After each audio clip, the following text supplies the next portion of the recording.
Ya, Anies Baswedan ternyata mendapat penugasan di Jawa Barat.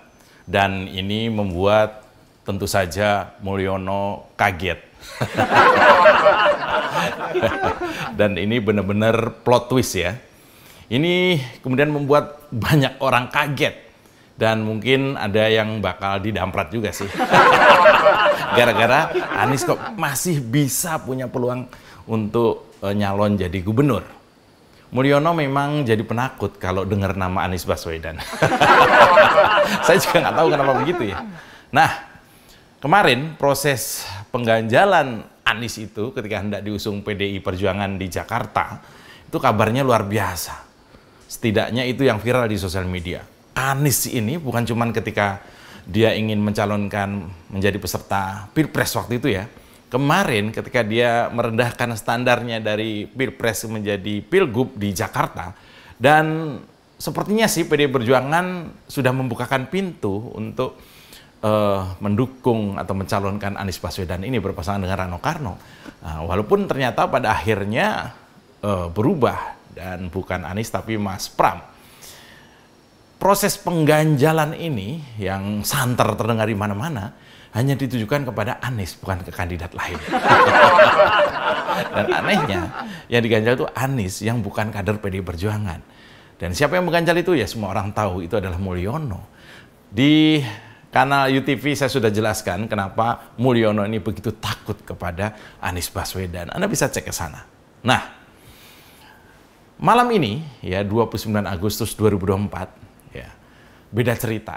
PDI Perjuangan dengan cerdas, dengan cermat, dan sangat detail, ternyata mempersiapkan Anies justru di Jawa Barat, provinsi dengan penduduk terbesar se-Indonesia.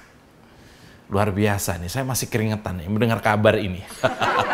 Kawan-kawan saya ketika saya men-spill sebuah postingan di Instagram saya tadi siang, saya dibanjiri oleh pertanyaan dari teman-teman lewat DM. Siapa kira-kira calon di luar partai yang akan diusung oleh PDI Perjuangan seperti yang saya tulis di Instagram saya. Ya memang, siang tadi saya mendengar kabar kalau ada salah satu kandidat di luar partai yang akan didorong oleh PDI Perjuangan. Cuman kemudian saya tidak tahu lagi prosesnya apakah itu benar. Dan argumen-argumen yang masuk ke saya bahwa di Jawa Barat ini harus figur, harus tokoh, harus orang yang punya nama besar, setidaknya dikenal luas kalau mau mencalonkan. Beda dengan di Jakarta, di Jawa Barat ini beda sekali dengan di Jakarta. Di Jakarta ini ya mungkin sangat tergantung dengan tim ses, sangat tergantung dengan pola-pola kampanye yang lain, metode-metode kampanye yang lain. Tapi kalau di Jawa Barat tuh harus tokoh, harus figur. Dan saya percaya, dan ternyata orang itu adalah Anies Baswedan. Nah, kalau sudah begini, siapa pemain catur politik sesungguhnya? Jokowi atau orang lain? Dan menurut saya keliru kalau itu Jokowi. Justru seorang Megawati lah, queen maker. Kalau yang lain-lain kan king maker ya. Ini queen maker yang sesungguhnya. Megawati akan berakhir sebagai seorang ibu bangsa karena permainan caturnya yang indah, cantik, dan susah ditebak itu. Sementara Mulyono, yang kabarnya adalah seorang master dalam permainan catur politik, dia hanyalah seorang budak nafsu berkuasa. Serem ya? Mau kemana kawan, tanpa arah tujuan, cari masalah rawan, urus saja masa depan. Letak! Ya, ini adalah konten pertama saya yang membahas nama Anies Baswedan secara khusus, dalam konotasi yang positif ya. Sudah hampir 2 tahun saya tidak mengkritisi Pak Anies ini. Ya, dulu ketika saya dan banyak kawan pendukung Jokowi masih belum tahu sifat asli Mulyono, kami ini rajin sekali mengkritisi, bahkan mengkritik pedas Pak Anies Baswedan. Jangan baper ya Pak, biasa. Dan ini akan dipelintir-pelintir dan itu kita sudah siap dan itu biasa saja. Karena apa? Karena hari ini luar biasa menurut saya. Ketika tadi saya menjadi saksi, ya, siang tadi, bagaimana PDI Perjuangan, sebuah partai yang menurut saya partai, bisa dibilang partai terbaik dalam mengelola kepartaiannya, terbukti dengan satu-satunya partai yang memiliki ISO, ya, Ini mereka memperjuangkan kader-kadernya, dan kalau di suatu tempat, suatu provinsi, suatu kabupaten atau kota tidak ada kadernya, dia akan berjuang untuk menempatkan kadernya walau pada posisi wakil sekalipun. Mungkin ada perbedaan ketika mereka harus berargumen siapa harus maju di mana. Tapi begitu sudah diputuskan oleh Ibu Ketua Umum Bu Megawati Soekarno Putri, maka semuanya yang berbeda tadi menjadi punya visi yang sama, yaitu bagaimana memenangkan calon yang telah direkomendasikan. Dan saya melihat sendiri bagaimana proses itu. Nah, lalu ketika PDI Perjuangan dengan cerdas dan merdeka itu bisa mencalonkan mantan Gubernur Jakarta Anies Baswedan berpasangan dengan kader terbaik PDI Perjuangan di Jawa Barat, yaitu Bung Ono Surono, ini sungguh mengagetkan banyak orang. Rekan-rekan media yang saya kenal, wartawan-wartawan yang mencoba menghubungi saya, dia juga bertanya, pertimbangan apa? Kalau bagaimana Pak Anies bisa setuju dicalonkan di Jawa Barat, ya silahkan tanyakan kepada Pak Anies. Tapi menurut saya, ini adalah keputusan PDI Perjuangan paling cerdas yang pernah saya temui. Dulu, 10 tahun lalu, PDI Perjuangan sudah melakukan keputusan yang cerdas ketika mencalonkan Pak Jokowi. Waktu itu, karena waktu, tempat, kondisi, dan konteksnya waktu itu masih bisa kita maklumi kenapa Pak Jokowi yang didukung untuk maju sebagai presiden. Nah, sekarang bicara soal gubernur, kenapa Anies? Ini menurut saya ini menjadi provinsi terakhir ya, Jawa Barat tadi, setelah Jawa Timur juga dideklarasikan hari ini. Nah, PDIP itu mengusung Bu Risma dan Gus Hans untuk berpasangan di provinsi Jawa Timur yang berpotensi, ya kan? Berpotensi ini merupakan duel mensos abad ini. Di Jawa Timur ya. Nah, kalau tadi ada bunyi seperti bel, itulah tanda bahwa kemenangan sudah di depan mata. Dan untuk Jawa Timur akan berlangsung seru. Kemudian di Jawa Tengah, PDI Perjuangan mengusung seorang mantan Panglima TNI, Jenderal yang anak-anak sekarang sebutnya sebagai Pak Rembo, luar biasa dengan fisik yang tinggi, besar, dan berotot, dan punya kecerdasan yang luar biasa. Beliau adalah Pak Andika Perkasa. Dan saya meyakini, apalagi berpasangan dengan Bung Hendy, ini Jawa Tengah akan kelar dihadapi oleh dua orang ini. Dan kemenangan juga ada di depan mata. Setelah Jawa Timur, Jawa Tengah, kemudian Jakarta. Ya ini luar biasa. Mas Pramono yang memiliki, kalau di PDI Perjuangan, Mas Pram ini dijuluki sebagai orang yang memiliki tenggorokan emas.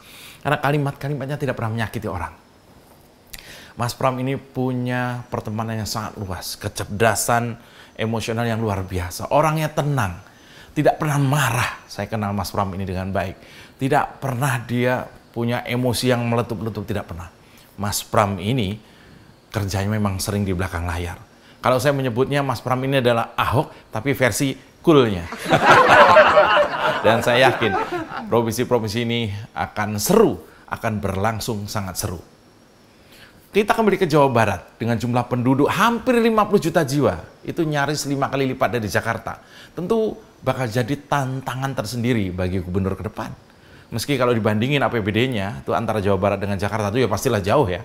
Jakarta itu nyaris 90 triliun, sementara Jawa Barat itu menyentuh angka kira-kira 37 triliun. 90 triliun dengan 37 triliun, nyaris cuma sepertiganya. Tapi jumlah penduduknya 5 kali lipat. Nah, dalam konteks pilkada di Jawa Barat itu juga dikenal dengan mitos siapa menguasai Jawa Barat akan menguasai suara pemilih nasional. Ya karena jumlah DPT-nya luar biasa. Dulu Jawa Barat adalah lumbung suaranya Golkar dulu. Lalu belakangan menjadi rebutan partai lain seperti Gerindra, PKS, dan juga PDI Perjuangan.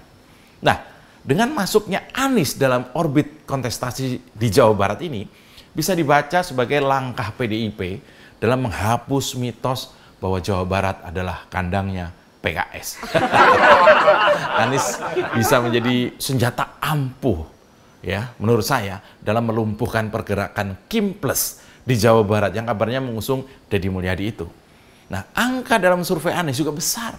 Saya dengar sampai 30%-an. Dan ini nyaris sama dengan suara Ridwan Kamil di Jakarta. Jadi tuker-tukeran ya. Yang Jawa Barat ke Jakarta, yang Jakarta ke Jawa Barat. Jadi politik. Saya meramalkan pertarungan di Jawa Barat ini akan sengit. Meski PKS juga mendukung kandidatnya sendiri. tapi simpatisan PKS akan berbondong-bondong mendukung Anies. Dan saya meyakini imbas dari pencalonan Anies di Jawa Barat adalah, nah ini, akan terjadi koktail efek di Jakarta. Pendukung militan Anies di Jakarta akan membalas budi baik PDI Perjuangan di Jawa Barat dengan memenangkan pasangan PDI Perjuangan lainnya yang maju di Jakarta, yaitu Mas Pram dan Sidul Rano Karno. Kalau ini benar terjadi ya, Mulyono bisa nangis Bombay. Ya, konten saya nggak panjang-panjang kali ini. Mari kita nikmati perjuangan kontestasi politik ini dengan damai, ceria, riang, gembira, nggak baperan. Ya, tadi di Jawa Tengah ada Pak Andika, di Jawa Timur ada Bu Risma, di Banten ada Bu Airin, dan di Jakarta ada Mas Pram serta Rano Karno yang siap memenangkan pilkada kali ini. Tinggal kita waspadai, jangan sampai modus kecurangan Pilpres terulang kembali. Soroti KPUD, soroti lembaga survei, soroti perilaku elit yang terbukti curang atau main mata. Kita omelin rame-rame.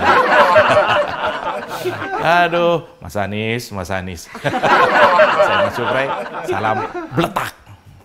Aman kan? Mas Jupri. Mau kemana kawan, tanpa arah tujuan, cari masalah rawan, urus saja masa depan.